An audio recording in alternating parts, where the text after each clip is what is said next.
C'est à vous. Merci beaucoup, mesdames et messieurs. Bonsoir. D'abord au chapitre des mesures législatives et réglementaires. Sur le rapport du ministre d'État, ministre de l'économie et des finances, le Conseil des ministres a adopté des projets de décret relatifs à l'organisation, aux modalités de fonctionnement et au cadre organique de la Direction générale des impôts. La Direction générale des impôts a été créée par l'ordonnance numéro 02-058 PRM du 5 juin 2002, modifiée avec pour mission d'élaborer et de veiller à la mise en œuvre des éléments de la politique nationale en matière de fiscalité intérieure. Son organisation et ses modalités de fonctionnement sont fixées par le décret numéro 2019-0978 PRM du 19 décembre 2019. Son cadre organique est fixé par le décret numéro 2019-0979 PRM du 19 décembre 2019. Dans leur application, ces décrets ont révélé des insuffisances qu'il convient de corriger. Le projet de décret adopté corrige ces insuffisances et dote pour les 5 prochaines années la Direction générale des impôts en personnel nécessaire à l'exécution de ses missions. Au chapitre des mesures individuelles, le Conseil des ministres a procédé à la nomination suivante.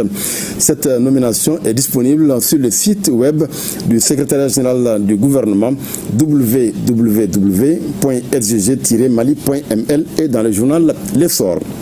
Au chapitre des communications, 1. Le ministre des Transports et des Infrastructures a informé le Conseil des ministres de la participation du Mali à la 3e édition des Journées de l'aviation civile de la Confédération AES, tenue les 21 et 22 avril 2026 à Niamey au Niger.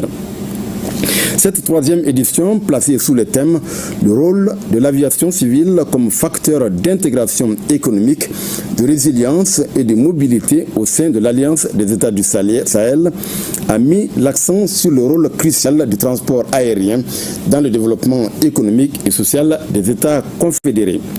L'édition 2026 a été l'occasion, entre autres, de faire l'état de mise en œuvre des recommandations de la 2e édition tenue au Mali, d'échanger sur les problématiques de développement de l'aviation civile, d'identifier des pistes d'harmonisation des pratiques techniques et réglementaires en matière d'aviation civile, de formuler des recommandations pour l'amélioration de la performance et de la compétitivité des services de transport aérien dans les États de la Confédération.